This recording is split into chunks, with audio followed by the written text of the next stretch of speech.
매체하고 성함 말씀해 주시고. 네, 채널A 이상원입니다. 네, 오늘 익산에서 김상욱 의원님 만나셨습니다. 연단에 올라서 후보님 공개적으로 다시 한번 지지했는데 소감이 어떠신지, 또 후보님의 입당 제안에 김 의원이 아까 기자들과 만나서 민주당에 들어온다면 바닥부터 시작해야 할 것 같다고 말을 했는데요. 혹시 김 의원의 역할에 좀 연대해 주시는 게 있는지 여쭙습니다. 우리 김상욱 의원은 국민의힘에 계시던 국회의원인데 이 합리적 보수의 가치를 실현하기 위해서 자기 목소리를 내다가 결국은 뭐 방출된 것 같아요. 즉 다시 말하면 합리적 보수 정치인들이 숨을 쉴 수 없는 그런 조직이라는 뜻이고, 우리 국민의힘이 이미 보수 정당으로서의 정체성을 완전히 버렸다라고 생각돼서 참 안타깝습니다. 김상욱 의원이 민주당 안에서 어떤 역할을 하게 될지는 뭐 본인의 판단도 있을 것이고 당도 또 같이 논의해 봐야 되지 않을까 싶은데, 본인이 민주당 안에서 합리적 보수의 가치를 잘 실현해 줬으면 좋겠습니다. 전자신문 최희찬 기자입니다. 오늘 방금 이제 전기요금 인상 언급을 하셨는데, 사실 극도 전략은 도움이 안 되는 건지 언급을 할 수 있는 건지 궁금하고요. 사실 이제 가정용이나 소득용에 따라 좀 방향성이 좀 달라질 수 있는데, 그 부분을 어떻게 좀 전기요금을 올리겠다라고 하는 정책을 말씀드린 것은 아니고, 장기적으로 결국 그렇게 갈 수밖에 없는 현실이다라는 말씀을 드린 겁니다. 결국 그 전기요금 조정 과정에서 생산지와 소비지의 차이는 벌어질 수밖에 없을 것이라는 일반적인 예측을 말씀드린 것이고, 지금은 국내 경제 상황이 너무 나쁘고 또 민생도 어렵기 때문에 당장 전기요금에 손을 대기는 좀 어렵지 않을까 생각이 됩니다. 또 다른 질문. 근데 뭐 아이 들었는데 왜 자꾸 헤매세요? 아니요. 이쪽을 제가 한 번도 안 봐서 한번 봤습니다. 제가 이쪽만 지금 봤어요. 머니투데이 이승주라고 합니다. 방금 후보님 오늘 여성 정책이 공개됐는데요. 일각에서는 민주당이 여성에 대한 공격을 피한다는 지적도 있었고, 출산과 선점 논란에서 후보님이 직접 사과 메시지를 내기도 하셨습니다. 후보님의 여성 정책 핵심은 뭐라고 보면 좋을지, 그리고 앞으로 여성 유권자와 따로 만나실 계획이 있으신지 궁금합니다. 뭐 세계적인 현상이기도 하고 또 우리 사회에 좀 심한 현상이기도 한데, 여성들이 상당히 많은 영역에서 차별을 받고 있습니다. 구조적으로 차별을 받고 있는 게 분명해서 그 점에 대해서는 끊임없는 개선 노력이 필요합니다. 뭐 눈에 띄는 것만 하더라도 뭐 유리천장 또는 임금의 엄청난 격차, 이런 것들이 있죠. 또 여성으로서의 신체적 특성, 즉 약자, 신체적 약자라는 것 때문에 당하는 그런 억울함도 많이 발생합니다.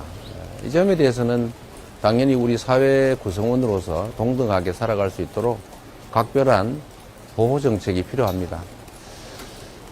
지나치게 남녀를 구분해서 갈등적인 상황으로 가는 건 옳지 않다고 생각합니다.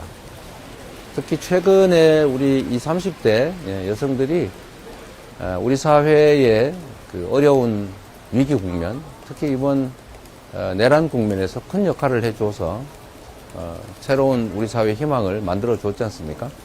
물론 뭐 여성들만 한 건 아니지만 어쨌든 주력이었던 건 또 사실이죠. 여성에 대해서 민주당이 정책이 없거나 언급하지 않는다, 그건 옳지 않은 지적인 것 같습니다. 우리 당연히 관심 있고 또 성차별도 극복해야 되고, 특히 구조적인 문제를 해결하기 위한 노력도 끊임없이 하고 있고 또 앞으로도 해 나갈 것입니다. 그럼 뭐가 있었죠? 뭐 그 정도 하십시다. 네. 하세요 그냥. 레이디안 김희정입니다. 현안 여쭙겠습니다. 홍준표 총리설에 대해서 양측 모두 사실 무근이라는 그 답이 나왔는데요. 혹시 대통령이 당선되시면 홍준표 전 시장의 총리직을 맡으시는 것도 고민하고 계신지. 뭐 아직 선거 중인데 그런 고민하겠습니까? 특정하게 누군가를 어떤 직책에라는 생각은 아직 하지 않고 있습니다.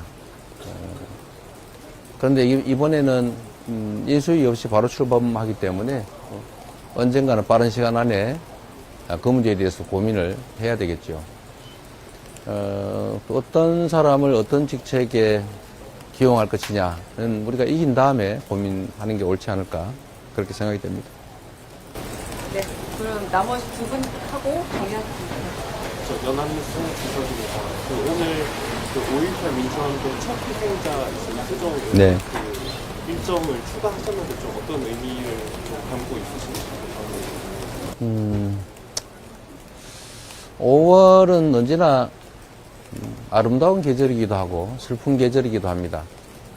특히 광주 80년 5월은 참혹 그 자체였죠. 누군가의 권력욕, 영예욕 이런 것 때문에 수많은 사람들이 목숨을 잃었지 않습니까? 그리고 특히 최근에 이제 윤석열 대통령에 의해서 친위 군사 쿠데타가 벌어졌는데 그때도 신속하게 우리 국민들이 제압하지 않았으면 대규모 광주 민주화 운동 당시 비교할 수 없을 만큼 대규모 유혈 사태가 벌어졌을 겁니다. 어쨌든 국민이 맡긴 총칼로 국민을 살상하고자 했던 그들에게 저항하다 사망한 첫 희생자 이세종 열사는 사실 우리 국민들이 잘 기억하지 못하는 측면들이 있어요.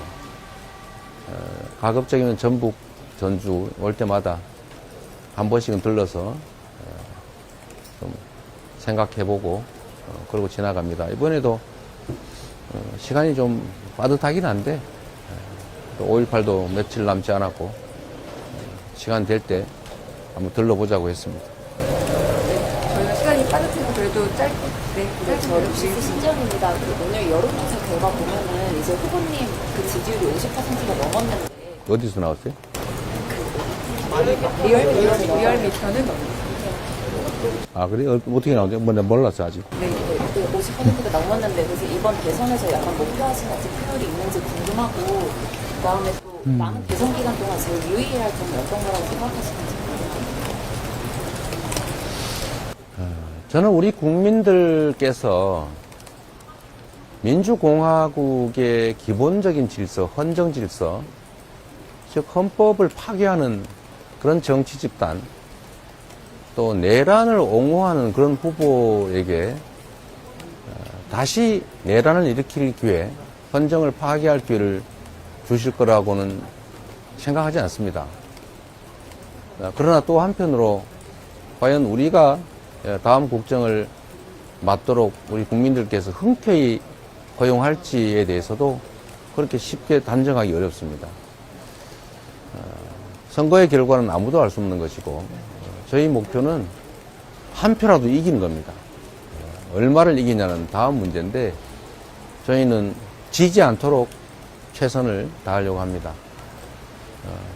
우리 박지원 원장이 자주 하시는 말씀인데 골프하고 선거는 고개 쳐들면 진다 이런 얘기 하지 않습니까? 실제로 그렇습니다. 아주 겸손한 마음으로 절박한 심정으로 호소드리고 우리 국민들의 선택을 겸허하게 기다려야 되는 거라고 생각합니다. 단 한 분이라도 더 설득하도록 최선을 다할 것입니다. 네. 여기까지 해도 될까요? 네. 다음에 또 자, 수고하셨습니다. 네. 고생했어요.